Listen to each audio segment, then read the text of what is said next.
بسم اللہ الرحمن الرحیم۔ آج کے مہمان خصوصی مناظر اسلام وکیل حناف حضرت مولانا محمد الیاس صاحب گھومن حفظہ اللہ تعالی، ان کا خطاب شروع ہو رہا ہے۔ پوری توجہ سے، پورے انہماک سے، پورے ذوق سے، شوق سے تشریف فرما ہوں۔ الحمدللہ الحمدللہ نحمده ونستعینه ونستغفره ونؤمن به ونتوکل علیہ ونعوذ باللہ من شرور انفسنا ومن سیئات اعمالنا، من يهده الله فلا مضل له ومن يضلل فلا هادي له، ونشهد أن لا إله إلا الله وحده لا شريك له، ونشهد أن سيدنا ومولانا محمدا عبده ورسوله. أما بعد فأعوذ بالله من الشيطان الرجيم. بسم الله الرحمن الرحيم. فيهما فاكهة ونخل ورمان. اللهم صل على محمد وعلى آل محمد كما صليت على إبراهيم وعلى آل إبراهيم إنك حميد مجيد. اللهم بارك على محمد وعلى آل محمد كما باركت على إبراهيم وعلى آل إبراهيم إنك حميد مجيد. ہر ابتدا سے پہلے ہر انتہا کے بعد، ہر ابتدا سے پہلے ہر انتہا کے بعد ذات نبی بلند ہے ذات خدا کے بعد۔ دنیا میں جس قدر احترام کے قابل ہیں لوگ، دنیا میں جس قدر احترام کے قابل ہیں لوگ، میں سب ہی کو مانتا ہوں مگر مصطفیٰ کے بعد۔ نہ میں کا ذکر نہ پینے کی بات کرتے ہیں، نہ میں کا ذکر نہ پینے کی بات کرتے ہیں، ہم اہل دل ہیں اور مدینے کی بات کرتے ہیں۔ نہ میں کا ذکر نہ پینے کی بات کرتے ہیں، ہم اہل دل ہیں اور مدینے کی بات کرتے ہیں۔ وہ مردہ دل ہیں جو قائل نہیں حیات النبی کے، وہ مردہ دل ہیں جو قائل نہیں حیات النبی کے، ہم زندہ دل ہیں اور جینے کی بات کرتے ہیں۔ کب یاروں کو تسلیم نہیں کب کوئی ادب انکاری ہے، کب یاروں کو تسلیم نہیں کب کوئی ادب انکاری ہے، اس کوہ طلب میں ہم نے بھی دل نظر کیا جانواری ہے۔ کب یاروں کو تسلیم نہیں کب کوئی ادب انکاری ہے، اس کوہ طلب میں ہم نے بھی دل نظر کیا جانواری ہے۔ کچھ اہل ستم کچھ اہل حشم میں خانہ گرانے آئے تھے، کچھ اہل ستم کچھ اہل حشم میں خانہ گرائے آئے تھے، دہلیز کو چوم کے چھوڑ دیا دیکھا کہ یہ پتھر بھاری ہے۔ زخموں سے بدن گلزار سہی تم اپنی شکستہ تیر گنو، زخموں سے بدن گلزار سہی تم اپنی شکستہ تیر گنو، خود ترکش والے کہہ دیں گے یہ بازی کس نے ہاری ہے۔ معزز علماء کرام، میرے نہایت واجب الاحترام بزرگوں، مسلک اہل سنت والجماعت سے تعلق رکھنے والے خشوع نوجوان دوستوں اور بھائیوں، میں نے آپ حضرات کی خدمت میں اپنے عنوان کی مناسبت سے اس آیت کریمہ کی تلاوت کی ہے کہ جس آیت کو عموماً کوئی شخص فضائل یا مناقب علماء دیوبند کے عنوان پہ تلاوت نہیں کرتا، لیکن میں نے اس آیت کریمہ کو علماء دیوبند کے فضائل اور مناقب کے حوالے سے تلاوت کیا ہے۔ اللہ رب العزت مجھے دلائل کے ساتھ اپنی بات سمجھانے کی توفیق عطا فرمائے۔ میری آج کی گفتگو کا اصل عنوان تو ہے کہ قیام پاکستان کے لیے علماء دیوبند کی خدمات کیا ہیں۔ بنیادی طور پر اس عنوان پر 3 موضوعات ہیں جن پر مفصل گفتگو کی جا سکتی ہے۔ میں اختصار سے اپنی بات عرض کروں گا، متن علماء کی خدمت میں پیش کر دیتا ہوں۔ آپ حضرات اہل علم ہیں، اس پر مزید گفتگو کرتے رہیں اور مطالعہ فرماتے رہیں۔ نمبر 1 محرکات پاکستان، نمبر 2 قیام پاکستان اور نمبر 3 تعمیر پاکستان۔ اگر اس سے آگے بڑھے تو کہیں گے نمبر 4 استحکام پاکستان۔ ایک تو اس بات پر گفتگو ہونی چاہیے کہ پاکستان بننے کے عوامل، محرکات، اسباب کیا تھے۔ نمبر 2 جب پاکستان بنا ہے تو پاکستان کو بنانے والے کون تھے اور کس طرح پاکستان کو بنایا گیا یا تعمیر کیا گیا، اسے تعمیر پاکستان کا عنوان دیں۔ اور نمبر 3 یہ بات دیکھیں استحکام پاکستان، اس پاکستان کو مستحکم اور پاکستان کو باقی رکھنے کے لیے کن کن چیزوں کی ضرورت ہے اور اس موقع پر کون کون سے لوگ کیا کردار ادا کر رہے ہیں۔ میں مفصل گفتگو میں جائے کیے بغیر، ابھی 2 فروری کو وزیر اعلیٰ ہاؤس میں اجلاس تھا اور مسلک دیوبند کے 32 علماء کو بلایا گیا۔ میاں نواز شہباز شریف وزیر اعلیٰ نے اجلاس کی صدارت کی، ہمارے پنجاب کے ہوم سیکرٹری، چیف سیکرٹری اور دیگر افسران اس کے اندر موجود تھے۔ میں اس کو اپنی سعادت سمجھتا ہوں کہ جامعہ اشرفیہ کے نائب محتمم حضرت مولانا فضل الرحیم دامت برکاتہم نے فرمایا ہم نے آج کے اجلاس کے لیے میاں شہباز شریف صاحب سے گفتگو کرنے کے لیے متکلم دیوبند کی طرف سے آپ کو طے کیا ہے، آپ میاں صاحب سے کھل کر گفتگو کریں۔ اس ہونے والی ساری گفتگو کا تذکرہ ضروری بھی نہیں ہے اور مناسب بھی نہیں ہے۔ میں اس پوری تبصرے کو، پوری گفتگو کو ایک طرف کہتے ہوئے بنیادی بات کہتا ہوں۔ میں نے اس وقت بھی میاں صاحب کی خدمت میں عرض کیا تھا ہم مسلک دیوبند سے تعلق رکھتے ہیں اور ہمیں درسگاہوں میں 2 بنیادی سبق دیے جاتے ہیں۔ نمبر 1 عقیدہ اور مسلک کے معاملے پہ ہم کسی حالت میں بھی کمپرومائز کرنے کے لیے تیار نہیں۔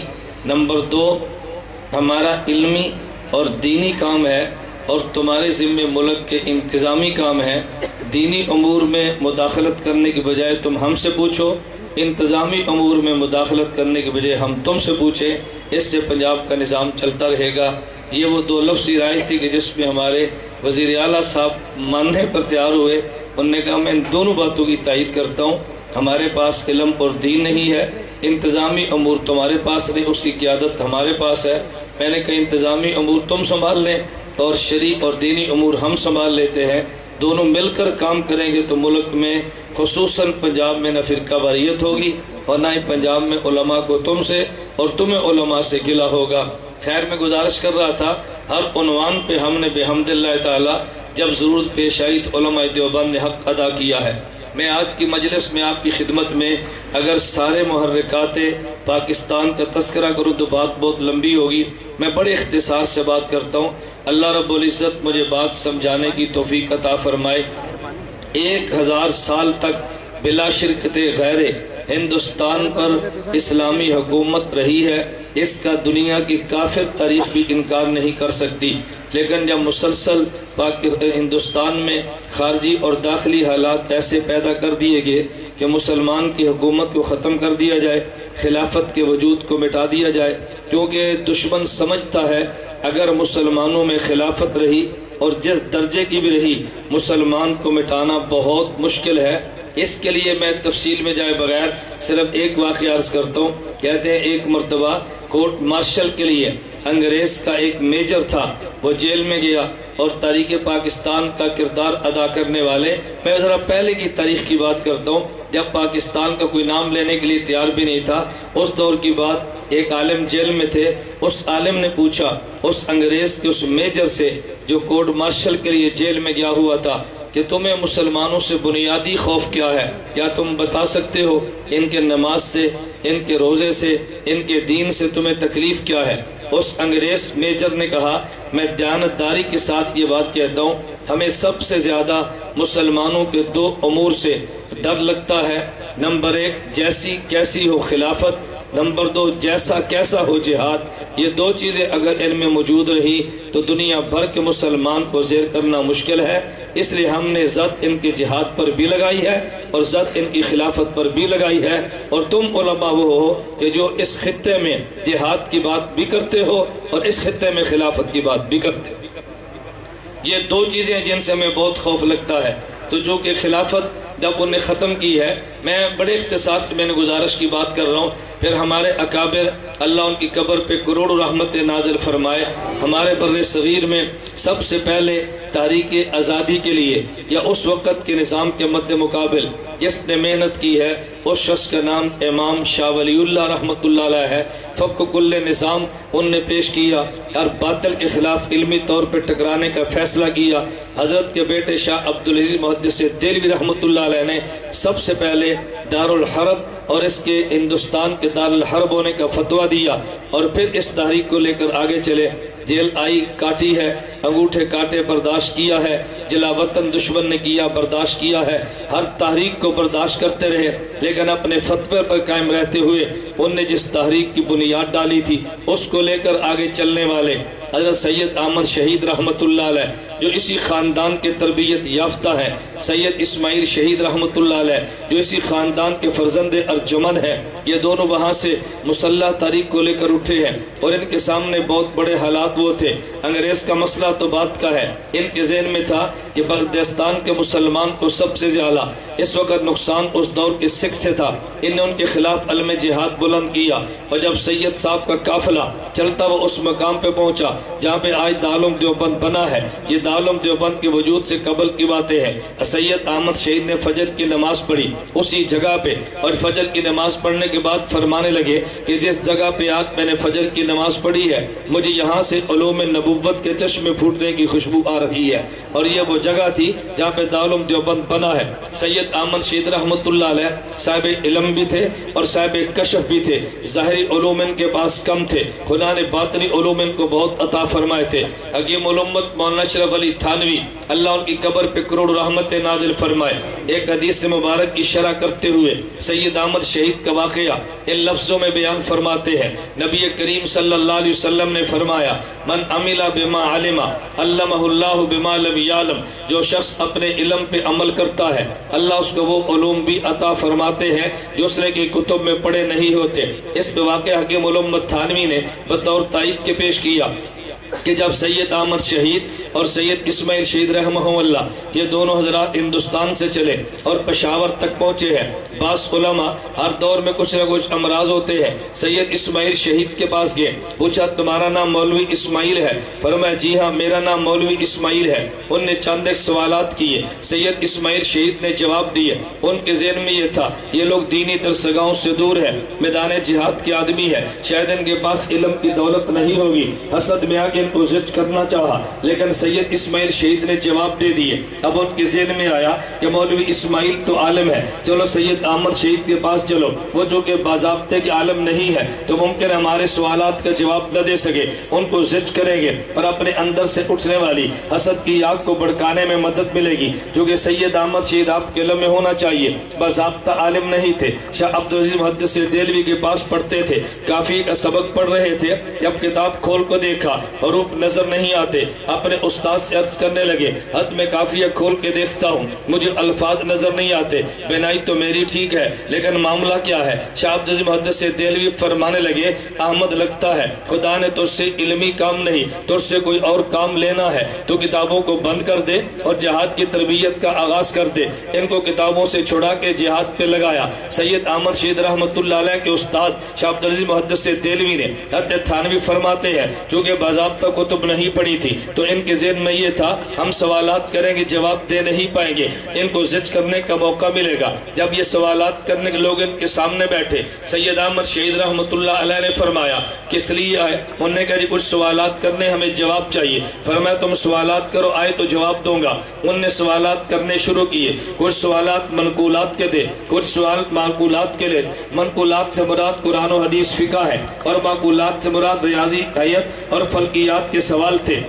حکیم الامت مولانا تھانوی رحمت اللہ علیہ عجیب بات فرماتے ہیں کہ جب وہ لوگ قرآن و حدیث فقہ کا سوال کرتے سید احمد شہید رحمت اللہ علیہ اپنے دائیں طرف دیکھتے اور سوال کا جواب دے دیتے۔ جب ان سے حیات فلکیات اور فلسفہ کا سوال کرتے سید احمد شہید جو بائیں طرف دیکھتے اور جواب دے دیتے، ان کے سوالات کا جواب دیا تو بعد میں علماء نے بعض مریدین نے پوچھا ہمیں دو باتیں سمجھ نہیں آئی، آپ نے ان سوالات کے جواب دیے جو آپ نے کبھی پڑھے نہیں ہیں، بغیر پڑھے ان سوالات کے جواب نہیں دیے جا سکتے۔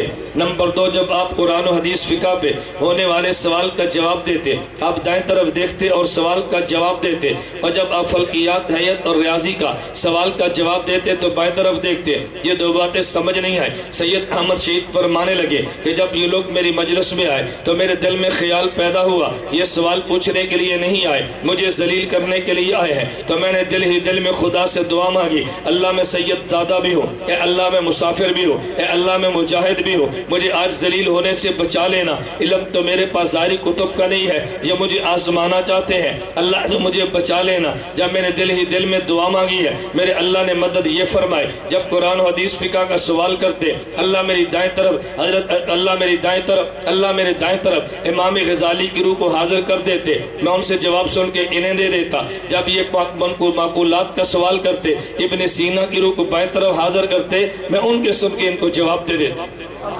خدا نے یوں میری مدد فرمائی ہے۔ میں بتا رہا تھا بات درمیان میں آئی، یہ سید احمد شہید رحمۃ اللہ علیہ وہ تھے کہ جنہوں نے اس دور میں تاریخ کو چلایا اور لے کر چلتے رہے۔ اللہ کو منظور ہی اتنا تھا، ان لوگوں نے تاریخ بیداری کی تاریخ چلا دی، جو ان کے بس میں تھا جہاد کیا، لیکن اپنوں کی غداری کی وجہ سے ایک وقت وہ بھی آیا ان کو جام شہادت نوش کرنا پڑا۔ سید احمد بھی شہید ہو گئے، سید اسماعیل بھی شہید ہو گئے، تو لوگوں نے سمجھا تھا تاریخ بند کر دی گئی ہے، لیکن تاریخوں کا جو تسلسل ہوتا ہے اس میں اونچ اور نیچ تو آتی ہے، لیکن حق کی تحریکیں کبھی تباہ نہیں کرتی، یہ تاریخ چلتی رہی ہے۔ پھر ایک دور وہ بھی آیا جب اسی بر صغیر پہ انگریز نے تسلط قائم کیا۔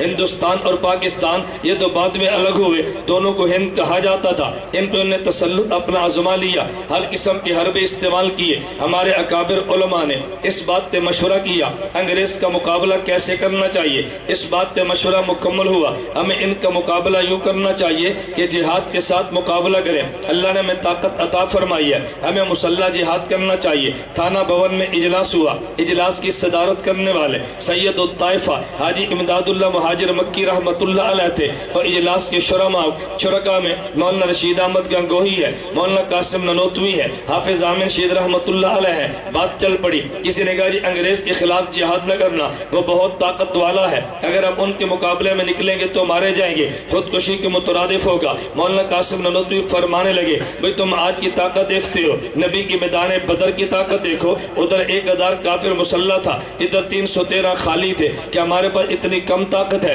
ہم کسی درجے میں مقابلہ تو کر سکتے ہیں۔ خیر فیصلہ ہو گیا، جہاد شروع کر دیا گیا، لیکن اللہ کو وہاں پہ منظوری یہ تھا ان کی طاقت کم تھی، ادھر طاقت زیادہ تھی، طاقت کا توازن تو برقرار نہ رہ سکا، لیکن جو ان کے بس میں تھا ان نے قربانی دی ہے۔ بالآخر نتیجہ یہ نکلا کہ ظاہری طور پہ شاملی کے میدان میں ان علماء کو شکست ہوئی، ان میں بہت سارے علماء شہید ہو گئے۔ حاجی امداد اللہ مہاجر مکی رحمۃ اللہ علیہ وہاں سے تو محفوظ منتقل ہو گئے، لیکن ان کے وارنٹ گرفتاری جاری ہو گئے۔ حاجی صاحب یہاں سے چلے اور مکہ مکرمہ ہجرت کر کے تشریف لے گئے۔ حضرت مولانا رشید احمد گنگوہی رحمۃ اللہ علیہ خلاف کیس چلا، ان کو 6 ماہ کے لیے جیل میں ڈال دیا گیا۔ مولانا قاسم ننوتوی رحمۃ اللہ علیہ کے خلاف بھی پرچے کٹے، ان کے باضابطہ گرفتاری کے آرڈر چل گئے ہیں۔ آپ نے واقعہ سنا ہوگا، مولانا قاسم ننوتوی رحمۃ اللہ علیہ 3 دن تک روپوش رہے اور 3 دن کے بعد پھر منظر عام پہ آگے۔ کسی نے پوچھا کیا وارنٹ گرفتاری واپس لے لیے گئے؟ فرمایا واپس تو نہیں ہوئے، اشتہاری تو اب بھی باقی ہو، تو آپ پھر 3 دن روپوش رہ کر باہر کیوں نکلے ہیں؟ فرمایا 3 دن بھی روپوش رہنے کو دل نہیں کرتا تھا،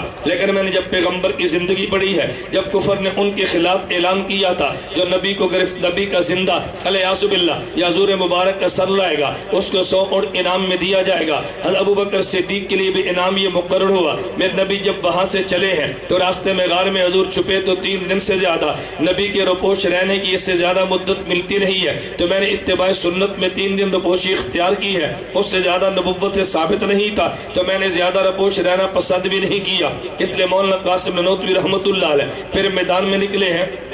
اب ان حضرات نے مشورہ کیا بتاؤ اب کیا کرنا چاہیے؟ انگریز کے خلاف ظاہری ہم جنگ میں تو کامیاب نہ ہو سکے، لیکن جو ہمارے پاس طاقت تھوڑی بچی ہے اگر ان کو مسلح میدان میں اتارا تو ممکن ہماری باقی طاقت بھی ختم ہو جائے، آئندہ نسلوں میں دین میں کیسے پہنچایا جائے گا؟ بالآخر فیصلہ یہ ہوا ایک ادارے کو بنیاد رکھ کے ادارے کو بنا دیا جائے، ان ادارے سے علمی اور تبلیغی اور جہادی تحریکیں اٹھیں گی اور وہ پوری دنیا میں پھیل جائیں گی۔ اس کا مشورہ کیا حاجی امداد اللہ مہاجر مکی رحمۃ اللہ حال ہے۔ مکہ مکرمہ میں سجدوں میں جا کے رونے لگے، خدا سے دعائیں مانگنے لگے۔ ادھر علماء نے مشورہ کر کے دارالعلوم دیوبند کی بنیاد کو رکھ دیا گیا۔ دارالعلوم دیوبند کی بنیاد کو رکھنے والوں میں 5 آدمیوں کے نام تھے۔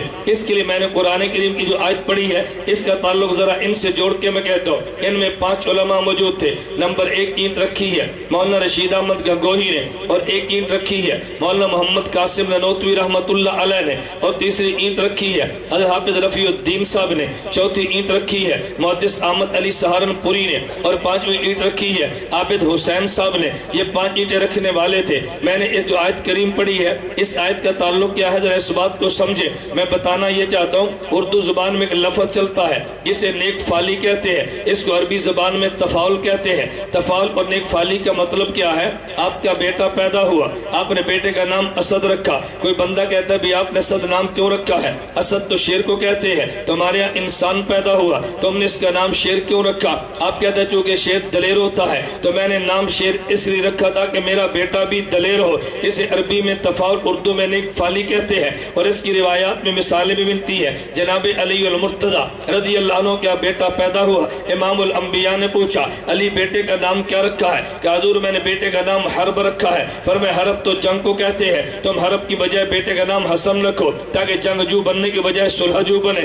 علی حضرت پیغمبر صلی اللہ علیہ وسلم نے تفاعل کے طور پہ نام لکھا تو حضرت حسن رضی اللہ تعالیٰ عنہ پھر امت میں لڑائی کروانے کی بجائے صلح کروانے والے بنے ہیں، اسے تفاعل کہتے ہیں۔ تو میں تفاعل کے طور پہ کہتا ہوں دیوبند کی بنیاد رکھنے والے 5 آدمی تھے، ان میں پہلے شخص کا نام رشید احمد گنگوہی ہے۔ میں نے ان کے نام میں رشید کو دیکھا، پھر قرآن کریم میں غور کیا قرآن رشید کسے کہتا ہے تو مجھے واقعہ ملا حضرت لوط علیہ السلام کے اوپر کے پاس قوم تھی، لوط علیہ السلام نے ان کو دعوت دی ہے، لیکن جب لوط علیہ السلام کی قوم اپنے جرائم سے باز نہیں آئی، توجہ رکھنا ایک وقت وہ آیا، میں پورا واقعہ عرض نہیں کرتا، لوط علیہ السلام کی قوم نے زج کیا، حضرت لوط علیہ السلام نے اپنے علاقے کو چھوڑنے کا فیصلہ کر لیا اور چھوٹے کی جملہ فرمانے لگے علیس منکم رجل الرشید، کیا تم میں کوئی رشید موجود نہیں ہے؟ کیا مطلب؟ رشید اسے کہتے ہیں کہ جو فتنوں کے دروازوں کو بند کرتے۔ لوط علیہ السلام فرمانے لگے کیا تم میں کوئی سمجھدار آدمی نہیں ہے جو آج میری بات کو سمجھ لیتا؟ تو قرآن سے پتا چلتا ہے کہ رشید اسے کہتے ہیں کہ جو فتنوں کے دروازے بند کرے۔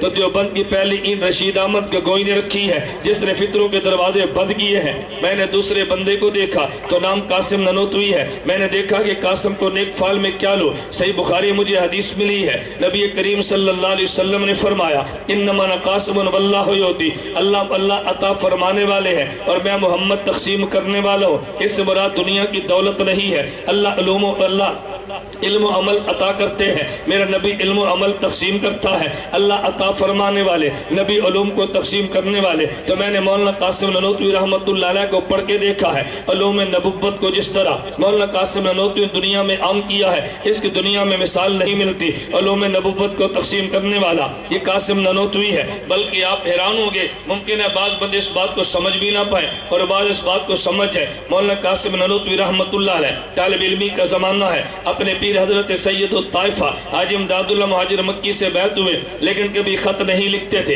ان کے شیخ پوچھنے لگے کہ بیٹا قاسم تم خط نہیں لکھتے، تم نے مجھ سے بیعت کی ہے، کبھی حالات تو بتایا کرو۔ مولانا قاسم نانوتوی فرمان عرض کرنے لگے میں نے حالات کیا بتانے ہیں کہ جب میں ذکر کرنے لگتا ہوں تو مجھے یوں لگتا ہے کہ جیسے میرے اوپر کسی نے پتھر کی چٹان رکھ دی ہے، بہت بوجھ محسوس کرتا ہوں۔ میں حالت کیا بتاؤں گا؟ دیکھو آپ اور مجھ جیسا کوئی بندہ ہوتا تو وہ سمجھتا ہے مولانا قاسم نانوتوی جب ذکر کرتے ہیں تو اوپر چٹان پتھر کی آجات محسوس ہوتی ہے، اس کا مطلب یہ کہ دل کا پاک نہیں ہے۔ سید الطائفہ حاجی امداد اللہ مہاجر مکی فرمان لگے، فرمایا کہ تمہیں مبارک ہو، یہ حالت تو بڑی مبارک ہے۔ فرمایا کیا مطلب؟ فرمایا پتہ یہ چلتا ہے کہ فیضان نبوت تمہارے قلب پہ آ رہا ہے، اس بات کو سمجھے نہیں ہے۔ فرمایا جب نبی پر وحی آتی تھی تو نبی پہ بوجھ پڑ جاتا تھا، جب حضور پہ وحی آتی، سردیوں کے موسم میں پیغمبر کی پیشانی پہ پسینہ آیا، جب حضور پہ وحی آ جاتی اونٹ پہ سوار ہوتے اونٹ بیٹھ جاتا، پیغمبر پہ وحی آتی حضور کسی کے ران میں سر رکھ کے لیٹے ہوتے تو یوں لگتا جیسے ران ٹوٹنے لگی ہے، تو جب پیغمبر پہ وحی آتی تو بوجھ محسوس ہوتا، جب تم ذکر کرتے ہو تمہیں بوجھ بھی محسوس ہوتا ہے، تو پتہ چلتا علوم نبوت کا فیض تمہارے قلب پہ آ رہا۔ اب یہ تعبیر کون بتا سکتا ہے؟ عام بندے کے بس میں تو نہیں ہے۔ حاجی امداد اللہ مہاجر مکی رحمت اللہ علیہ بہت بڑے آدمی تھے، لیکن لوگوں نے سمجھا نہیں ہے، ان پہ الزامات لگے، ان کی عبارات نہ سمجھنے کی وجہ سے۔ اگر عبارات کو سمجھ لیتے، کبھی الزام نام حاجی امداد اللہ مہاجر مکی پہ نہ لگتا۔ حکیم الامت مولانا تھانوی فرماتے ہیں حاجی امداد اللہ مہاجر مکی کے ایک خلیفہ تھے بہت بڑے، ان نے خانہ کعبہ و مکہ مکرمہ حرم کعبہ میں 2 رکعت نماز پڑھی۔ نماز کے بعد ان نے مراقبہ کیا اور اللہ سے دعا فرمانے لگے، اے اللہ میرا دل چاہتا ہے یا میری جو آپ نے نماز قبول فرمائے اس پر جو مجھے نعمت عطا فرمائیں گے، میرا دل کرتا ہے مجھے وہ نعمت دکھا دے، مجھے آپ کیا صلہ عطا فرمائیں گے۔ کہتے ہیں اللہ نے ان کو یوں دکھایا حالت کشف میں کہ ان کو ایک خوبصورت عورت ملی جسے حور کہتے ہیں، لیکن آنکھوں سے بالکل نبینا ہے۔ ان کو بڑا تعجب ہوا۔ حاجی امداد اللہ مہاجر مکی سے کہا آج میں نے 2 رکعت نفل پڑھے ہیں اور پھر میں نے خدا سے دعا مانگی ہے، اللہ اس کا جو کچھ اجر ملے گا مجھے دکھا دو۔ تو مجھے یوں دکھایا گیا کہ جیسے مجھے خوبصورت عورت ملی لیکن آنکھوں سے نبینی ہے۔ اب حاجی امداد اللہ مہاجر مکی کا علم دیکھنا، علم لدنی۔ حاجی امداد اللہ مہاجر مکی فرمانے لگے کہ تم نے 2 رکعت نماز آنکھیں بند کر کے تو نہیں پڑھی، کہ تم نے 2 رکعت نماز آنکھیں بند کر کے تو نہیں پڑھی۔ کہا جی میں نے 2 رکعت نماز آنکھیں بند کر کے پڑھی ہے۔ توجہ رکھنا، فرمایا آنکھیں بند کر کے نماز کیوں پڑھی ہے؟ انہوں نے کہا جی خیالات بہت آتے تھے، وسوسے بہت آتے تھے، تو میں نے مناسب سمجھا آنکھیں بند کروں تاکہ خیالات نہ آئے۔ دیوبندیت کے پیر کا جواب سننا۔ حاجی امداد اللہ مہاجر مکی فرمانے لگے کہ بیٹا یہ بات کو سمجھو، وہ نماز جو خیالات والی ہو لیکن سنت کے مطابق ہو، ان نماز سے بہتر ہے کہ جو خیالات والی نہ ہو مگر خلاف سنت ہو۔ وہ نماز جو وساوس والی ہو اور سنت کے مطابق ہو، اس نماز سے بہتر ہے کہ جس میں وسوسے نہ ہو مگر خلاف سنت ہو۔ اس لیے فرمایا میں تو اس بات کو نہیں سمجھتا، میں دیوبندیت کی ترجمانی کرتے خدا کی قسم اٹھا کے یہ بات کہتا ہوں، دیوبندیت کا نظریہ ہے کہ بیت الخلاء میں سنت کے مطابق جانا بیت اللہ میں خلاف سنت جانے سے اعلیٰ ہے۔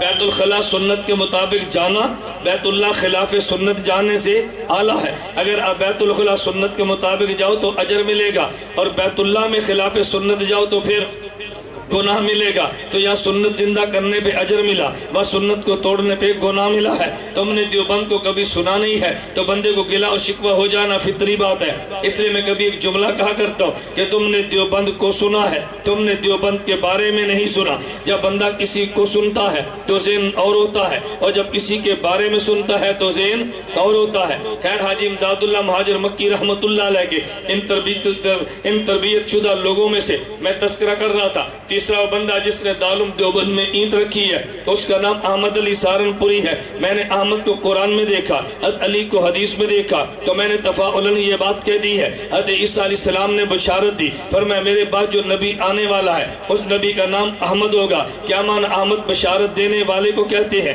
اس نے علوم نبوت کی بشارت دی ہے۔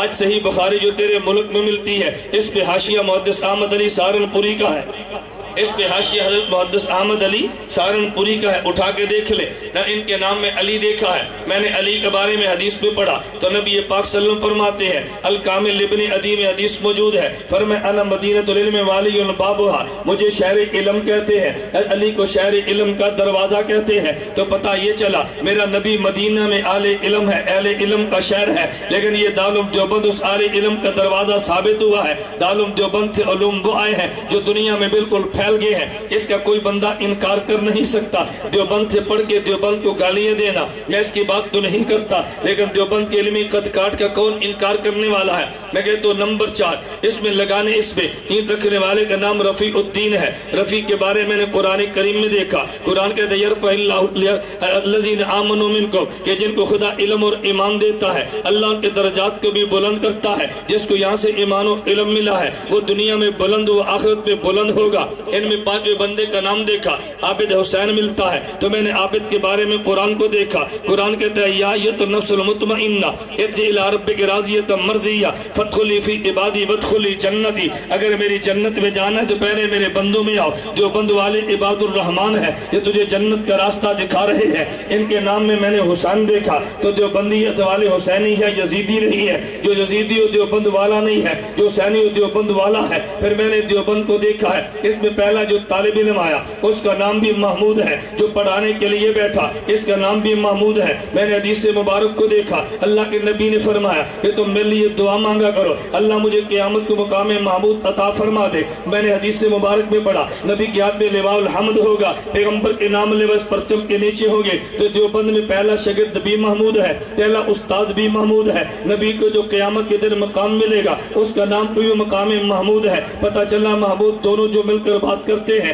مقام محمود والے پیغمبر کی بات کرتے ہیں۔ پھر میں نے دیکھا کہ دیوبند میں جا پڑھنا شروع کیا، انار کا درخت جس کے نیچے بیٹھ کے پڑھتے ہیں، میں نے اس پہ قرآن کی آیت پڑھی ہے۔ قرآن کہتے ہیں فیہما فاکہۃ ونخل برمان، خدا تمہیں جنت میں انار دے گا، جہاں بھی انار کا درخت ہے، جن انار جنت کا تحفہ ہے، ادھر انار کے سائے میں علم کا دروازہ کھلا ہے، تو پتہ چلا اس انار کو مانا ہے خدا وہ انار بھی دے گا۔ یہ تو میں خیال تفاعل پہ بات کر رہا تھا کہ دارالعلوم دیوبند والوں نے کام شروع کیا۔ اب دیوبند کی تاریخ چلی، اس کے پہلے بڑے استاد مولانا یعقوب ننوتوی، مولانا قاسم ننوتوی ہے۔ مولانا قاسم ننوتوی رحمۃ اللہ علیہ کے شاگردوں میں جو بندے تیار ہوئے ان میں سب سے بڑے شاگرد کا نام شیخ الہند مولانا محمود حسن دیوبندی ہے۔ شیخ الہند مولانا محمود حسن دیوبندی رحمۃ اللہ علیہ نے سب سے بڑا جو کام کیا، امت کو فراد سازی کرتے ہوئے ٹیم عطا فرمائی، شیخ الہند محمود حسن دیوبندی رحمۃ اللہ علیہ۔ میں ان کی کتابوں کا تذکرہ نہیں کرتا، اس سے بات بڑی بڑھ جائے گی، میں صرف اپنے عنوان پہ چلتے ہوئے تمہید کے طور پر یہ باتیں کہہ رہا ہوں۔ میں نے کہا شیخ الہند نے جو شاگرد تیار کیے ان میں اگر شیخ الہند کے تم نے فن حدیث کو دیکھنا ہو، حضرت محدث انور شاہ کشمیری کو دیکھ لو، اگر فن تفسیر کو دیکھنا ہو حضرت مولانا علامہ شبیر احمد عثمانی کو دیکھ لو، اگر شیخ الحدیث کے ذوق سیاست کو دیکھنا ہو مولانا عبید اللہ سندھی کو دیکھ لو، اگر ذوق جہاد کو دیکھنا ہو مولانا حسین احمد مدنی کو دیکھ لو، اگر ان کے ذوق خانقاہ کو دیکھنا ہو حضرت حکیم الامت مولانا اشرف علی تھانوی کو دیکھ لو، اگر تم نے ذوق ادب کو دیکھنا ہو مولانا اعزاز علی کو دیکھ لو، اگر تم نے ان کے ذوق تبلیغ کو دیکھنا ہو حضرت مولانا الیاس دہلوی کو دیکھ لو۔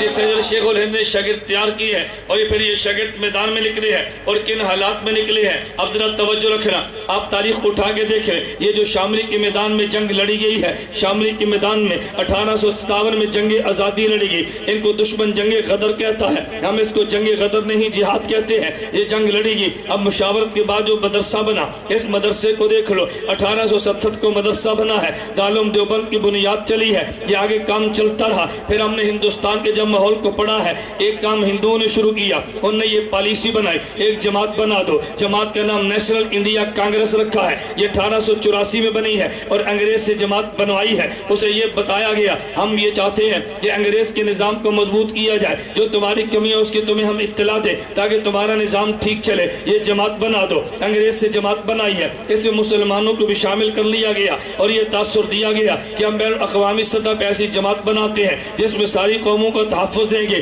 یہ سلسلہ چلتا رہا، ایک دور وہ بھی آیا کہ سن 1800 کے بعد یہ 1900 کا دور شروع ہوا ہے۔ ادھر ہمارے یہاں تاریخ کا بالکل رخ بدل گیا، ہمارے علماء نے فیصلہ کیا کہ دیکھو یہ جو انگریز نے کام شروع کیا بر صغیر میں تسلط والا، ادھر نیشنل کانگریس نے کام شروع کیا، انگریز کے ساتھ تعاون بھی کیا ہے اور تاثر ان کو پہلے یہ دیا ہم تمہارا کام کرنا چاہتے ہیں۔ جب تھوڑی سی کانگریس کو مضبوط کیا تو پھر انہوں نے آہستہ آہستہ آزادی کی بات کی ہے، علماء نے بھی حمایت کا اعلان کیا، ہم مل کے انگریز کے خلاف ہم جہاد کی بات کرتے ہیں۔ لیکن ہندو نے یہاں پر دو کام کیے، نمبر ایک بہت سارے وہ تھے جو اندرون خانہ انگریز کے رابطے میں رہے، اور ایک طبقہ وہ تھا کہ مسلمانوں میں جو انگریز کے خلاف چل رہے تھے اور کانگریس کا ساتھ بھی دے رہے تھے، انگریز کے خلاف جہاد کرنے کی وجہ سے مخبریاں کر کے گرفتار بھی کراتے رہے، ادھر تاریخ بھی چلتی رہی، علماء قتل عام بھی ہوتا رہا، علماء جیلوں میں جاتے رہے۔ ہندو کانگریس کی پالیسی یہ تھی کہ جب انگریز چلا جائے گا، مسلمانوں کی قیادت ہٹ جائے گی تو نتیجہ یہ نکلے گا پورا ہندوستان ہمارے ہاتھ میں ہوگا، ہم مسلمانوں کا کلا کما بھی کریں گے۔ مسلمانوں پر ظلم کرنے کے لیے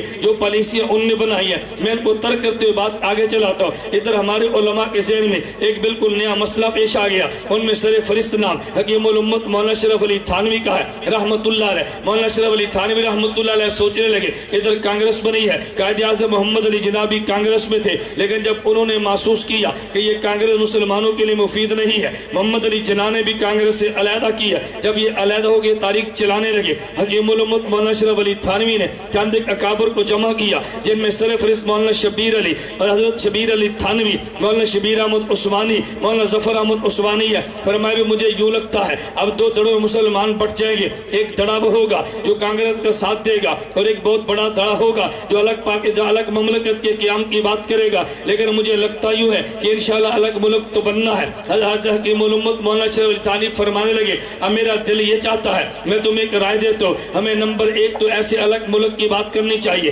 کہ جس میں مستقل مسلمانوں کی اسلامی حکومت بھی ہو، اس میں شرعی عدالتیں قائم بھی ہو، ان میں زکوٰۃ کا نظام بھی ہو، بیت المال بھی بنا ہو، احکام شریعت کا اجرا ہو. یہ 5 رکعتی ایجنڈا میں دیتا ہوں. لیکن اس ایجنڈے پہ عمل کون کرے گا؟ تمہارے علماء کے بعد تو درس گاہ ہے، عوامی حمایت سے تمہیں نہ ملے. محمد علی اجناح جو مسلم لیگ چلی ہے یہ ممکن ہے ان لوگوں نے کام شروع کیا ہے. یہ بات تو یہ بھی ہمارے والی کرتے ہیں تو ذرا ان کی تربیت کرنا شروع کرے تاکہ الگ جب ملک بننا لگے اور ان کے ہاتھوں میں ملک جانے لگے. فرمایا ہم مولوی ہیں، ہم حکمران نہ بنے، لیکن جن نے کل حکمران بننا ان کو تھوڑا سا مولوی بنا دے. اس پالیسی کے مطابق حکیم الامت مولانا اشرف علی تھانوی رحمۃ اللہ علیہ نے مشاورت شروع کر دی ہے. مشاورت شروع کرنے کے بعد محمد علی جناح سے رابطہ کیا ہے، ادھر علماء کی کمیٹی کو بجا. میں بڑے اختصار سے بات سمیٹ کر بات کروں. تاریخ دو رخ میں چلنے لگی. ایک طبقہ وہ تھا کہ جن نے کہا نہیں الگ ہندوستان سے ملک نہیں بنانا چاہیے، ہمارا الگ کٹھے رہنے میں فائدہ ہے. ان کے دل میں دیانت داری تھی. لیکن حکیم الامت مولانا اشرف علی تھانوی کی رائے تھی ہمیں الگ ملک بنانا چاہیے، ہمیں الگ حکومت بنانی چاہیے، الگ مرکز بنے گا، ہم وہاں پہ خلافت کا نظام قائم کر کے آگے بڑھ کے جہاد کی بات بھی کر سکتے ہیں. ہندوستان میں ہندو کے ساتھ رہتے ہوئے الگ تشخص ہم برقرار نہیں رکھ سکتے. لہذا یہ محنت شروع ہوگی. پھر دارالعلوم دیوبند میں وہ دور آیا کہ دارالعلوم دیوبند کے بارے میں لوگوں نے آج گفتگو تو شروع کر دی ہے. یہ پاکستان بننے لگا تو دیوبند نے ساتھ نہیں دیا تھا. میں پہلی بات یہ کہنے لگا عام لوگوں کا ذہن یہ ہے ایک بندے نے خواب دیکھی ہے پاکستان کے بارے میں اور دوسرے کاغذ پہ پرکار کے بیٹھ کے نقشے بنائے ہیں اور پاکستان بن گیا ہے. اس دھوکے میں کبھی نہ آنا. لوگوں نے عموماً یہ ذہن بنا دیا ہے. علامہ اقبال رحمۃ اللہ علیہ نے خواب دیکھی ہے، اس کا یہ خواب تھا. محمد علی جناح نے پیپر ورک کیا ہے تو پاکستان بنا ہے. نہ میرے دوستو یہ کبھی ذہن نہ بنانا. یہ پہلی جنگ جو 1857 میں جنگ آزادی کی لڑی گئی ہے اس کے بعد جو محنت چلی ہے تو میرے شیخ الہند نے جیل کاٹی ہے. یہ پاکستان بننے کے لیے مرحلہ وار محنت تھی. اگر تم نے سچی بات میں کہوں گا تو پھر میں یہ کہوں گا صرف یہ خواب سے پاکستان نہیں بنا، یہ صرف ایک آدمی کے پرکار لے کر نقشہ بنانے سے نہیں بنا. سید احمد سے سید اسماعیل شہید کی شہادت کو دخل ہے. حافظ زامن شہید کی شہادت اس میں کام آئی ہے. مولانا گنگوئی کی جیل اس میں کام آئی ہے. شیخ الہند اور مولانا حسین مدنی کی جیل اس کے اندر کام آئی ہے. ان کی سارت بھی اس کا حصہ ہے. حاجی امداد اللہ مہاجر مکی کی ہجرت یہ قیام پاکستان کے لیے بنیادیں بنی ہے. تو کوئی جیل میں گیا اور کسی نے ہجرت کی ہے اور کوئی شہادت کا تاج پہ کہ دنیا سے چلا گیا ہے، وہاں سے تاریخ جب چلی ہے. پھر ایک دور وہ آیا، یہ ہمارے تاثر نہیں ہے، یہ تاثر ان علماء کے ہے جو کانگریس کے ساتھ چل رہے تھے جن میں بہت بڑا نام مولانا عبد الماجد دریا آبادی کا ہے جن کو خلافتی عالم کہا کرتے تھے. مولانا عبد الماجد دریا آبادی کہنے لگے فرمانے 1928 کی بات ہے. حکیم الامت مولانا تھانوی خدمت میں ہم گے، تھوڑی سی بات چلی تو مولانا تھانوی فرمان لگے مولوی عبد الماجد میرا دل یہ کرتا ہے الگ خطہ انگریز سے ہم آزادی کر کے الگ خطہ لے لیں، اس میں اور اسلامی حکومت بھی قائم کر دیں، شرعی عدالتیں بھی قائم کریں، بیت المال بھی قائم کریں، نظام زکوٰۃ بھی نافذ کریں، احکام شریعت کے اجاز شرعی قانون کے مطابق بھی ہو. یہ کب کی بات ہے؟ جون 1928 کی بات ہے.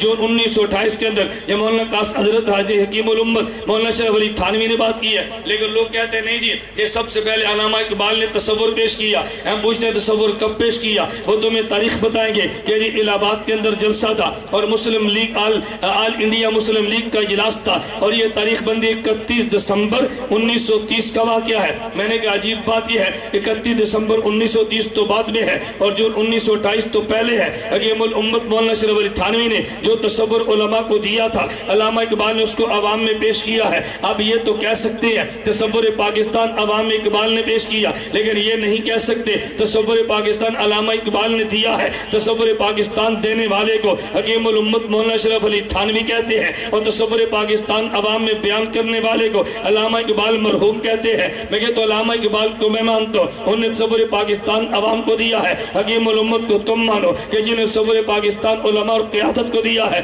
وہاں پر معاملہ تو یہ تھا. پھر یہی بات 23 مارچ 1940 کو یہ باقاعدہ لاہور میں قرارداد کی صورت میں یہ قرارداد پیش کی گئی اور وہاں پہ یہ ہماری میں نے 5 رکاتی آپ کی خدمت میں حکیم الامت تھانوی کا فارمولہ پیش کیا ہے، علامہ اقبال نے اس کو باقاعدہ قرارداد کے طور میں پیش کیا، سب نے اس پہ اتفاق کیا ہے، وہاں سے محنت چلی ہے، لیکن ابھی تک پاکستان کے نام پہ بات نہیں ہوئی۔ ابھی یہ چل رہا تھا ہمیں الگ ملک چاہیے جس میں اسلامی نظام ہونا چاہیے، الگ ملک کا تصور دینے والے کا نام حکیم الامت مولانا اشرف علی تھانوی ہے، عوام میں بیان کرنے والے کا نام علامہ محمد اقبال ہے، اور اس محنت کو لے کر عوام میں جانے والے کا نام میں مانتا ہوں قائد اعظم محمد علی جناح ہے۔ حکیم الامت مولانا اشرف علی تھانوی نے فرمایا، مولوی شبیر میں ایک بات تو بتاؤ، محمد علی جناح قیادت کر رہا ہے، اگر ہم پیچھے ہٹ گئے بتاؤ اس کی تربیت کون کرے گا؟ حکیم الامت تھانوی کا ذوق دیکھو۔ حکیم الامت تھانوی رحمت اللہ علیہ نے کئی وفود بھیجے ہیں، مسلسل گفتگو ہوئی ہے، اور میں پہلے ایک مرتبہ پڑھا تھا اور مجھے حوالے کی بڑی شدت سے تلاش تھی،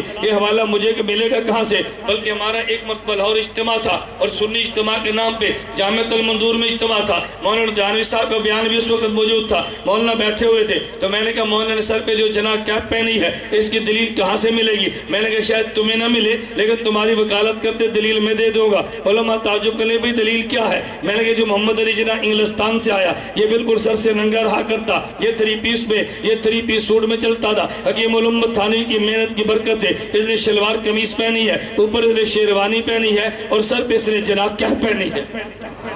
یہ کس کی محنت ہے؟ بتاؤ نا کس کی محنت ہے؟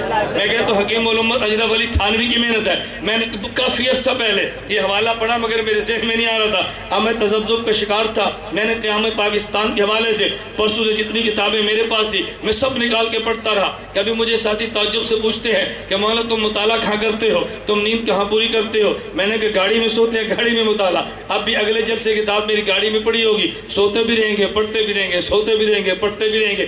مجھے ایک دوست فرما رہے تھے آج بڑے آپ حشاش پشاش نظر آ رہے ہیں، میں نے کہا رات 2:30 بجے سویا ہوں، صبح 6 بجے اٹھوں، اس وقت سے لے کر ابھی تک جاگ رہا ہوں، رستے میں 1.5 گھنٹہ سو کر جو کہ تازہ دم ہوا تو میں نے تازہ دم کو دے کر دیکھا حشاش بجاج ہے، تازہ جو وضو کیا ہے، تو میں نے کہا آپ کے ذہن میں بالکل حشاش بجاج ہے۔ مجھے ایک ساتھی تعجب سے کہنے لگا کہ مولانا آئندہ آپ کا سفر کیا ہے؟ میں نے کہا سفر بتاؤں گا تمہیں یقین نہیں آنا، کہتے پھر بھی فرمائیں تو صحیح۔ میں نے کہا میں سفر بتاؤں گا، آپ نے ماننا نہیں ہے، آپ نے کہنا مبالغہ آرائی سے کام لیتا ہے۔ میں ویسے ایک بات عرض کرتا ہوں، کہتے ہیں جی پھر بھی، میں نے کہا بھی یہاں سے بیان کریں گے، اگلا گجرانوالہ بیان کریں گے، وہ سو جائیں گے، جمعہ میں لالیاں پڑھانا ہے، 3 بجے چریوٹ بیان کرنا ہے، مغرب کے بعد فیصلہ باد کرنا ہے، رات 12 بجے سرگودا کرنا ہے، 24 کو پھالیہ ہوگا، 25 کو جنگ ہوگا، 26 کو دن لہیا، رات مظفر گڑھ ہوگا، 27 کو دن ملتان، رات کو ٹوبہ ہوگا، 28 کو دن فیصلہ آباد، رات کو ملتان ہوگا، 29 زور کے بعد خانپور، رات کو کراچی ہوگا، 31 کو دبئی ہوگا، اور یکم میں لاہور ایئرپورٹ پہ ہوں گا۔ کہتے ہیں اتنا سفر؟ میں نے کہا ابھی شروع ہے،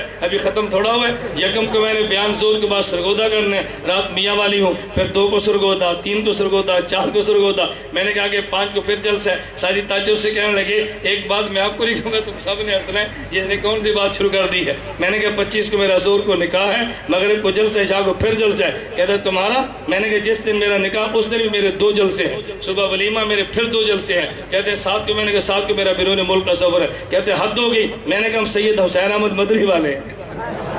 ہم کون ہے؟ سید احمد حسین مدنی والے۔ میں کبھی مذاق میں ایسی باتیں کرتا ہوں، قوم کی عادت ہے کہ مانتی نہیں، جب بندہ مر جائے نا پھر آپ نے تذکرہ کرنا ہے۔ میں اس پہ خدا کا بے حد شکر ادا کرتا ہوں، اللہ کا میں کتنا شکر ادا کروں۔ سلسلہ تھانویہ میں اللہ نے مجھے خلافت عطا فرمائی ہے، سلسلہ مدنیہ میں خدا نے مجھے خلافت عطا فرمائی ہے۔ میں کہتا ہوں ہمارا نظم حکیم الامت تھانوی والا ہے، اور ہماری تحریک حضرت سید احمد حسین احمد مدنی والی ہے۔ میں نے آپ صاحب سے عرض کیا تھا کسی وجہ سے تاخیر ہوگی، میرا قصور نہیں ہے۔ میں نے کہا جی آپ نے فرمایا 7:30، دیکھ لیں ٹھیک 7:30 پر میں آپ کے بعد موجود ہوں۔ جو وقت دیا میں نے 1 سیکنڈ بھی اس میں تاخیر نہیں کی، یا کچھ نظم میں تاخیر ہو گئی، اس کی بات انہوں نے کر لی ہے۔ پورے ملک میں بحمداللہ تعالی ہمارے ایک میزبان کو تم بتا نہیں سکتے کہ وہ ایک میزبان کا نام جو یہ کہہ دے کہ مولانا نے وقت دیا تو پھر نہیں آئے، جھوٹے پروپیگنڈے کا میرے پاس کوئی جواب نہیں ہے، یا یہ کہہ دے وقت دیا اور دیر سے آئے، ایسا نہ ہوا۔ اللہ کو منظور ہو تو انشاءاللہ ایسا بھی نہیں ہوگا۔ اللہ میں صحت و عافیت کے ساتھ رکھیے انشاءاللہ۔ میں خیر گزارش کر رہا تھا، اللہ میں بات سمجھنے کی توفیق عطا فرمائے، اللہ میں نبض کو سمجھے۔ ہمارے علماء دیوبند نے کس حد تک کام کیا ہے۔ حکیم الامت مولانا اشرف علی تھانوی کی بات میں کہہ رہا تھا، فرمایا تھانوی نے اس کے لباس کو بدل دیا، ذوق کو بدل دیا۔ مولانا شبیر علی کو بھیجا کہ جاؤ ان سے گفتگو کر کے آؤ، گفتگو ہونے لگی، توجہ رکھنا۔ انہوں نے کہا میں سوچتا ہوں کہ محمد علی جناح نماز نہیں پڑھتے، ان کو نماز پہ قائل کیسے کرو، ذرا دیوبند کا مزاج دیکھنا کیسے حکمت عملی سے بات کرتے ہیں۔ فرمانے لگے میرے ذہن میں تھا محمد علی نماز نہیں پڑھتا، ان کو نمازی کیسے بنائے۔ میٹنگ چل رہی تھی، کہتے گفتگو کے دوران میں نے کہا کہ ہمیں محمد علی جناح صاحب سے جناب ایک بات تو بتائیں، فرمایا بڑے شوق سے پوچھے، انہوں نے کہا تم یہ بتاؤ یہ جو تمہارا 2-2 4-4 لاکھ کا جلسہ ہوتا ہے اس میں تم نعرے کیوں لگاتے ہو؟ نعرہ تکبیر اللہ اکبر کہتے ہیں محمد علی جناح فرمانے لگے یہ نعرہ اس لیے لگاتے ہیں کہ جب نعرہ تکبیر اللہ اکبر کہتے ہیں تو کافر پہ روب پڑتا ہے۔ مولانا فرمانے لگے بات تو تمہاری ٹھیک ہے، اگر تمہارا نعرے سے مقصود کافر پہ روب ڈالنا ہے تو میں تمہیں اس سے بڑی بات کہتا ہوں کہ جس سے زیادہ روب پڑے گا۔ فرمایا وہ کون سا؟ کہہ رہے جب جلسہ شروع ہو اور نماز کا وقت ہو جائے تو تم لوگوں سے کہو نماز پڑھو، جب 2 لاکھ اکٹھے نماز پڑھو گے تو روب زیادہ پڑے گا،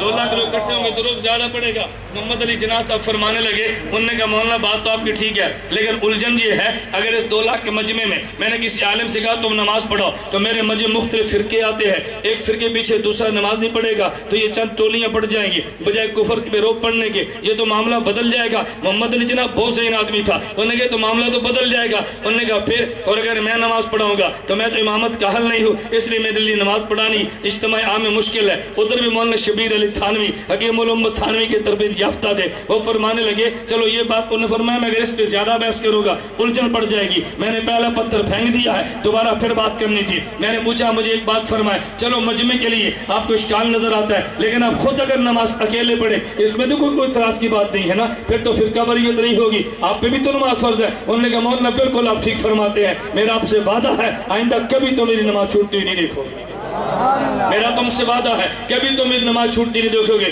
محمد علی جناح کو نماز پہ لگایا۔ میں کبھی ایک بات کہتا ہوں ہمارے قابل اس انداز میں جواب دیتے، یقین کریں کہ بڑے سے بڑا بندہ حیرت زدہ رہ جاتا۔ شیخ الہند رحمۃ اللہ علیہ کے بارے میں دوران مطالعہ عجیب واقعہ پڑھ رہا تھا۔ شیخ الہند مالٹا کی جیل میں تھے اور یہاں یو پی کے گورنر کا شک تھی، یہاں ہندوستان سے چلا اور انگلستان جا رہا تھا، راستے مالٹا میں اسیروں سے ملا، قیدیوں سے۔ انہوں نے کہا مجھے قیدیوں سے ملا۔ شیخ الہند مولانا محمود حسن دیوبندی سے ملا۔ ذرا توجہ کرنا، اب دوران جیل کتنا عجیب سوال کیا، اگر اس سوال کا جواب کیا دیں گے؟ جیسے جیل بڑھ جائے یا جیل کم ہو جائے، جواب یوں دینا ہے کہ جواب ٹھیک بھی ہو اور جیل کی مدت بڑھے بھی نہ۔ اس نے کہا مولانا محمود الحسن مجھے ایک سوال کا جواب تو دو۔ فرمایا کیا سوال ہے؟ اس نے کہا بتاؤ ہندوستان دارالحرب ہے یا ہندوستان دارالحرب نہیں ہے؟ توجہ رکھنا، ہندوستان دارالحرب ہے یا دارالحرب؟ اگر کہتے کہ دارالحرب نہیں ہے وہ کہے گا ڈر گیا ہے جیل کی وجہ سے، اگر کہتے ہیں دارالحرب ہے تو انہیں جیل اور بڑھا دینی ہے، یہ جیل میں اگر اب بھی باز نہیں آتے۔ شیخ الہند نے اتنا پیارا جملہ دیا، فرمایا اس مسئلے پہ علماء کی 2 رائے ہیں، بات کہتے ہیں دارالحرب ہے اور بات کہتے دارالحرب نہیں ہے۔ اس نے کہا تم کس کو ترجیح دیتے ہو؟ انہوں نے کہا میں کہتا ہوں دونوں ٹھیک کہتے ہیں، جو کہتے دارالحرب ہے وہ بھی کہتے ہیں ٹھیک، جو کہتے نہیں کہتے ہیں وہ بھی کہتے ہیں ٹھیک۔ انہوں نے کہا 2 رائے دونوں کیسے ٹھیک ہو سکتی ہے؟ ایک ٹھیک اور ایک غلط ہوگی۔ فرمایا اصل میں دارالحرب کے معنی 2 ہیں اس لیے 2 رائے بنی ہے۔ دارالحرب کا ایک معنی یہ ہے کہ جس میں کافر اتنا مستحکم ہو کہ جو چاہے حکم نافذ کر سکے، ایک دارالحرب کا معنی یہ ہے، اس اعتبار سے دارالحرب بنتا ہے، اور ایک دارالحرب کا معنی یہ ہے ایک دارالحرب کا معنی کہ جس میں آزادی کے ساتھ آدمی شریعت کے احکام پہ عمل نہ کر سکے، یہاں سے وہ آزادی سے عمل کر سکتا ہے، اس اعتبار سے دارالحرب نہیں بنتا۔ ایک تعریف کو دیکھے تو بنتا ہے، ایک کو دیکھے تو نہیں بنتا، تو وہ بھی رائے ہے یہ بھی رائے ہے، وہ بھی رائے ہے اور یہ بھی رائے ہے۔ وہ وہاں سے واپس منہ اٹھا کے چلا گیا، اس سے جواب نہیں بنا، میں اس کے جواب کیا دوں گا؟ ہمارے علماء خطاب نے عجیب فراست عطا فرمائی تھی۔ میں کبھی ایک جملہ کہتا ہوں اس لیے کہ یہ مقلد امام اعظم ابو حنیفہ رحمۃ اللہ علیہ کے، امام اعظم جیسے جواب دیتے تھے نا، کبھی آپ امام صاحب کے مناظر سوالات اور جوابات پڑھیں۔ میں ایک واقعہ پڑھ رہا تھا حضرت امام اعظم ابو حنیفہ کے بارے میں، ان سے ایک ہجڑے نے سوال کیا۔ کس نے سوال کیا؟ خسرا ہجڑے نے سوال کیا۔ حضرت امام صاحب کہنے لگے جی میرے 2-4 سوال ہیں۔ فرمایا تم کرو سوال پوچھنے لگا۔ انہوں نے کہا جی میرا پہلا سوال یہ ہے کہ بتائیں دنیا کا وسط کون سی جگہ ہے درمیان؟ فرمایا یہی جگہ جہاں تو کھڑا ہے، اگر نہ یقین ہے تو ناپ کے دیکھ لے۔ اس نے کہا جی مجھے یہ بتاؤ دنیا میں چوپائے زیادہ یا 2 پائے والے زیادہ؟ فرمایا کہ نہیں، فرمانے لگے کہ چوپائے زیادہ، اگر نہ یقین ہے تو گن کے دیکھ لے۔ اب وہ گنتا کیسے؟ اس طرح 3-4 سوال کیے، پھر اس نے تنگ آ کر ایک سوال کیا۔ انہوں نے کہا یہ بتائیں کہ دنیا میں مرد زیادہ یا عورتیں زیادہ؟ مرد زیادہ یا عورتیں؟ فرمایا کہ تو بتا تو کون ہے تاکہ مجھے پتا چلے کہ تجھے کس گنتی میں رکھنا ہے، پھر پتا چلے مرد زیادہ یا عورتیں زیادہ۔ کہا یہ تو مجھے بھی نہیں پتا۔ فرمایا پھر مجھے بھی نہیں پتا، جب تک تیری جنس کا تعین نہیں ہوگا تو میں کیسے بتاؤں گا کون زیادہ ہے؟ تجھے بھی تو کسی گنتی میں لانا ہے. خیر میں عرض کر رہا تھا اللہ میں اپنے قابل کو سمجھنے کی توفیق عطا فرمائے. میں توجہ رکھنا, میں بات یہ کہہ رہا تھا کہ تصور پاکستان کس نے دیا؟ حکیم الامت مولانا تھانوی نے. عوام میں بیان کس نے کیا؟ علامہ اقبال نے. اور اس کو دنیا سے منوایا کس نے؟ محمد علی جناح نے. تو یہ نہ کہ اس میں علماء دیوبند کا دخل نہیں تھا. جب یہ پاکستان بننے لگا ان میں بہت بڑا مسئلہ ایک خیبر پختونخوا صوبہ سرحد کا تھا, اور بنگلہ دیش میں بہت بڑا مسئلہ صوبہ سرحد کا تھا. یہ لوگ مسلمان اکثریت ہونے کے باوجود پاکستان کے ساتھ ملنے کے لیے تیار نہیں تھے. محمد علی جناح نے حکیم الامت مولانا تھانوی سے رابطہ کیا. مولانا حکیم الامت تھانوی نے علامہ شبیر احمد عثمانی کو, علامہ ظفر احمد عثمانی کو ان سے فرمایا کہ محنت تم نے کرنی ہے. علامہ ظفر احمد عثمانی بھی اٹھے, علامہ شبیر احمد عثمانی بھی اٹھے. ادھر خیبر پختونخوا میں محنت کی ہے, ادھر سلہٹ میں محنت کی ہے. یہ دونوں پاکستان کے ساتھ ملے ہیں. تو پھر میں دعوے کے ساتھ کہہ دو آج خیبر پختونخوا پاکستان کا حصہ بنا, یہ محنت حکیم الامت مولانا اشرف علی تھانوی کی ہے. آج جو سلہٹ پاکستان کا حصہ بنا یہ حکیم الامت مولانا اشرف علی تھانوی کی محنت ہے. اس بات کو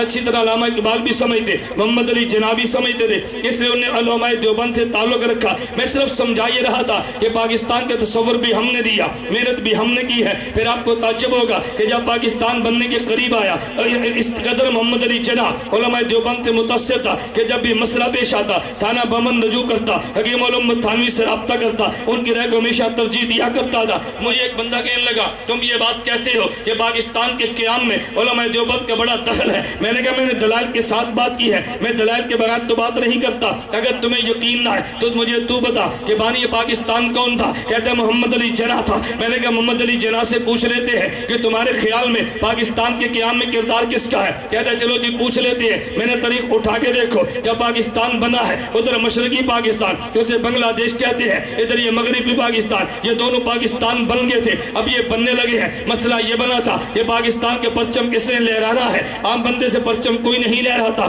دشمن کو کبھی پرچم دیا کوئی نہیں کرتا. علامہ محمد علی جناح کہنے لگے حکیم الامت تھانوی کو یہ دونوں پرچم تمہارے ذمہ ہے, اپنے علماء کا انتخاب کرو. پھر جب انتخاب طے ہوا ادھر بنگلہ دیش میں مشرقی پاکستان میں پاکستان کے پرچم لہرانے کے لیے جس شخص کا انتخاب ہوا اسے مولانا ظفر احمد عثمانی کہتے ہیں جو محدث دارالعلوم دیوبند ہے. اور جب ادھر انتخاب ہوا علامہ شبیر احمد عثمانی کا, ان نے پاکستان کا پرچم یہاں پہ لہرایا, انہیں دارالعلوم دیوبند کے صدر محتمم کہتے ہیں. اگر ان کو اعتماد نہیں تھا تو مجھے بتائیں کہ حوالے پرچم کیوں کیا ہے؟ پھر محمد علی جناح جب بیمار ہوئے ان نے سمجھا شاید اس علالت میں زندہ نہ رہ سکوں, اب دنیا سے چلا جاؤں گا. انہوں نے کہا میرا جنازہ وہ پڑھا ہے جسے علامہ شبیر احمد عثمانی کہتے ہیں.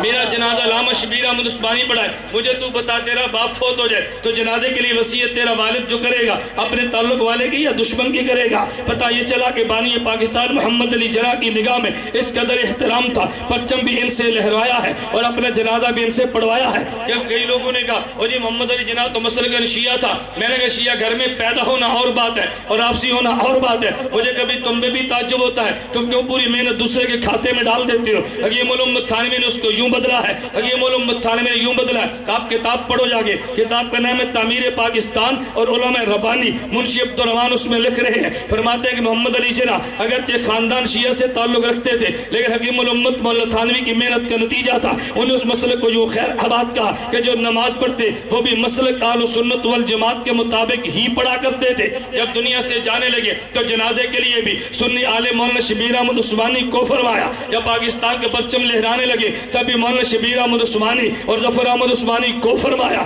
میں نے کہا صرف سنی نہیں, سنیوں میں بھی حنفی نہیں, حنفیوں میں بھی دیوبندی. صرف سنی نہیں, سنی کے ساتھ حنفی اور حنفی کے ساتھ دیوبندی بھی. توجہ رکھنا. میں ایک آخری بات کہتا ہوں, مجھے بندہ کہتا ہے یہ بہت سارے علماء تو مخالف بھی تھے. میں نے کہا مجھے مخالف کا نام تو بتائیں. کہا شیخ العرب العجم مولانا حسین المدنی رحمۃ اللہ علیہ. میں نے کہا تو ان کی رائے کو پورا سمجھا نہیں ہے اس لیے تجھے جھگڑا, تجھے اختلاف تجھے سمجھ آیا. حکیم الامت تھانوی کی رائے اور تھی, حضرت کی رائے بالکل الگ تھی. ان دونوں کی رائے میں فرق یہ تھا حکیم الامت تھانوی فرماتے اگر پاکستان الگ ملک بن گیا استحکام اسلام نفاذ اسلام میں آسانی ہوگی۔ حضرت کی رائے یہ تھی اگر تم پاکستان لے کر الگ چلے گے، ادھر ہندو کی اکثریت ہے، مسلمانوں کی اقلیت ہے، یہ مسلمان کس کھاتے میں رہ جائیں گے، ان کو اکٹھا رہنے دو تاکہ جس سے مسلمان زیادہ ہے وہ اسلام نافذ ہو جائے، اور جس میں ہندو زیادہ ہے وہ ہندو ازم کا غلبہ ہوگا، لیکن وہاں پہ اقلیت میں ہم ہوں گے یا اقلیت میں وہ ہوں گے تو نتیجہ یہ نکلے گا اسلامی صوبوں میں اسلامی نظام چلے گا، یہ ہندوستان میں ہندو بھی رہیں گے اور مسلمان بھی رہیں گے۔ آج بھی تو یہ ہوا، ادھر پاکستان بنا ادھر ہندوستان بنا، ادھر تم نے اسلام کی بات کی ہے ادھر کفر کی بات کی ہے۔ فرماتا ہے اگر الگ رہیں گے تو فائدہ یہ ہوگا، رائے اپنی اپنی تھی لیکن اپنی اپنی رائے کے باوجود دونوں میں پیار بھی، دونوں میں محبت بھی، دونوں میں پیار بھی اور دونوں میں توجہ رکھنا۔ دارالعلوم دیوبند کے 5 بڑے بڑے عہدے تھے۔ کتنے عہدے؟ ذرا اپنے مسئلہ سمجھنا ہے کہ دارالعلوم دیوبند کے ہر افراد جو پاکستان کے ساتھ تھے وہ زیادہ تھے یا جو الگ ملک کے حامی نہیں وہ زیادہ تھے؟ کتنے بڑے عہدے؟ نمبر 1 توجہ رکھنا، صدر سرپرست، نمبر 2 صدر محتمم، نمبر 3 صدر مدرس، نمبر 4 صدر مفتی اور نمبر 5 محتمم۔ کتنے بنے؟ سرپرست حکیم الامت مولانا اشرف علی تھانوی پاکستان بنانے والے، صدر مدرس علامہ شبیر احمد عثمانی پاکستان بنانے والے، صدر مفتی محمد شفیع پاکستان بنانے والے، توجہ رکھنا، اور اسی طرح محتمم حضرت قاری محمد طیب قاسمی پاکستان بنانے والے، صدر مدرس شیخ العرب والعدد حضرت حسین احمد مدنی رحمت اللہ علیہ۔ 5 بڑے منصب والوں میں سے 4 پاکستان بنانے کی جنگ لڑ رہے تھے اور ایک پاکستان بنانے کو روک نہیں رہا تھا، صرف ہلکی سی رائے دے رہے تھے، لیکن جب پاکستان بنا ہے انہی مولانا حسین مدنی نے مولانا محمد لاہوری سے فرمایا اب تم پاکستان چلے جاؤ، پاکستان کی حفاظت کرو۔ ایک جگہ میں تنازع ہوتا ہے، ایک جگہ مسجد بننی چاہیے کہ نہیں بننی چاہیے، لیکن جب مسجد بن جائے اس مسجد کا تحفظ ضروری ہوتا ہے، اس کو مسجد سمجھ کے تحفظ کرنا ہے۔ احمد علی کو وہاں حضرت لاہوری کو یہاں پہ بھیج دیا گیا۔ میں نے کہا جو ایک تمہیں مخالف نظر آیا وہ بھی قیام پاکستان کی تک رائے دیتے رہے، لیکن جب قیام پاکستان ہوا ہے رائے بدل کے پاکستان کی حمایت میں آگے ہیں۔ پھر شیخ پورا کے دوستوں توجہ رکھنا، میں ایک جملہ کہنے لگا، ابھی تم پاکستان کے حالات کو دیکھ لو، بہت سارے معاملات میں جب بھی تاریخیں اٹھی ہیں علماء دیوبند نے کردار ادا کیا ہے، علماء دیوبند کو جیل جانا پڑا، برداشت کیا ہے، علماء دیوبند کو شہید ہونا پڑا، ان نے برداشت کیا ہے، ان پہ پابندیاں لگی ہیں، برداشت کیا ہے، لیکن تمہیں تعجب ہوگا یہ خود جیل میں گئے ہیں لیکن یہ اسلحہ پھر بھی نہیں اٹھاتے، ان نے قید و بند کی صورتیں برداشت کی ہیں، اسلحہ پھر بھی نہیں اٹھا رہے، خود شہید ہو رہے ہیں لیکن ملک میں اسلحہ پھر بھی نہیں اٹھاتے۔ لوگ کہتے ہیں یہ بزدل ہے، میں نے کہا بزدل نہیں ہے، اصل وجہ یہ ہے علماء دیوبند سمجھتے ہیں کہ پاکستان بنایا بھی ہم نے ہے، پاکستان کو بچانا بھی ہم نے ہے، پاکستان کو بنایا بھی ہم نے ہے، پاکستان کو بچانا بھی ہم نے ہے، تو جب ہم نے بنایا ہے ہم پاکستان کو ٹوٹتا ہو برداشت تو کر نہیں سکتے، اس لیے قربانی دے کر بھی ہم کبھی کبھی جنگ نہ لڑنے کی پالیسی بنا لیتے ہیں اور ہم کارکن سمجھتا ہے اور جی بزدل ہے، میں نے کہا بزدل نہیں ہے، حکمت عملی کا تقاضا یہ تھا، وہ سمجھتے ہیں نانا جو اسلحہ تو نے یہاں استعمال کرنا ہے پڑوسی ملک میں استعمال کر، دنیا میں بڑی طاقت کبھی روس تھی اس کو وہاں پہ توڑا ہے، آج بڑی طاقت امریکہ ہے اس کو وہاں پہ توڑ دے، جب روس بھی افغانستان میں برباد ہوا یہ امریکہ بھی برباد ہوا، بڑی طاقتیں جب مٹ جائیں گی تو پھر اسلام کے نفاذ میں تیرے راستے میں کوئی رکاوٹ نہیں رہے گی۔ اللہ ہمیں علماء دیوبند کی پالیسی کو سمجھنے کی توفیق عطا فرمائے۔ تو میں نے اتنی گزارش کی ہے کہ قیام بھی ہمارا ہے، تو میں نے کہا محرکات بھی ہم ہیں، محرک بھی ہم، معمر بھی ہم اور اس کو مستحکم کرنے والے بھی ہم، یہ تینوں کام اللہ نے علماء دیوبند کو دیے ہیں۔ اللہ رب العزت ہم سب کو علماء دیوبند کی قدر کرنے کی توفیق عطا فرمائے۔ اس بات کی مکمل وضاحت نبی کریم صلی اللہ علیہ وسلم جب دنیا سے رحلت فرما گئے تھے، آخری کلمات یا رب امتی کے الفاظ ان کے بارے میں جبکہ شمائل شرح جو مولانا عبدالرحیم حقانی لکھی ہے اس بات موجود ہے، مولانا فلاں مولوی اس کے انکار کرتے ہیں۔ ایک تو میں آپ خدمت میں گزارش کرتا ہوں آپ یہ شفقت فرما لیا کرو کہ جس موضوع پہ بیان ہوتا ہے چٹے اس موضوع پہ دے دیا کرو، آج اس موضوع پہ ٹیسٹ پہ چٹیں دیتے تو زیادہ فائدہ ہوتا نا، اس کا بہت خیال فرمایا کریں۔ اگر کوئی مولوی انکار کرے تو اس کو کوئی شمائل ترمذی کا انکار کرے، ہمارا انکار کیوں کرتا ہے؟ شمائل ترمذی دورہ حدیث کے نصاب میں شامل ہے تو حدیث کے انکار کرنے والے کو منکر حدیث کہتے ہیں نا، اللہ ہم سب انکار حدیث کے فتنے سے محفوظ رکھے۔ جماعت کا چلہ چار ماہ کے میں نے گزارش کی ہے جو موضوع کے متعلقہ چٹا اس کے جواب ہے تو لے لیں، اگر نہیں ہے تو پھر انشاءاللہ آئندہ جلسے میں ساری چٹی آپ بیان فرما دیں۔ پھر وہ امام کوفے والا حیات النبی صلی اللہ علیہ وسلم، جزاک اللہ۔ میں نے گزارش کی ہے کہ جس موضوع پہ جلسہ ہونا، میں توجہ رکھیے ایک منٹ میری بات کو سن لیں۔ میں کہا کرتا ہوں کہ جو جلسے کا میزبان ہے جلسے کے حوالے سے پالیسی اس سے پوچھا کرو۔ ہمارے دوست کہتے ہیں جلسہ اس کا ہو بیان ہمارا ہو۔ میں نے کہا جب آپ نے اپنی چٹی اپنا بیان کروانا ہو نا، اپنی کوٹھی میں اپنے محلے میں جلسہ کروا کے چٹو کا شوق پورا کر لیا کرو۔ کہتے ہیں اپنے کار نہیں کرا سکتے وہ دے کار ساڑی لڑائی لا۔ میں نے کہا بھی ایسا نہیں ہوگا جیسے مجھے آج فرمایا تھا، میں نے اس موضوع کو بیان کیا ہے، باقی اللہ توفیق عطا فرمائے گا تو پھر صحیح۔ اللہ ہم سب کو بات سمجھنے کی توفیق عطا فرمائے۔ وآخر دعوانا ان الحمدللہ رب العالمین۔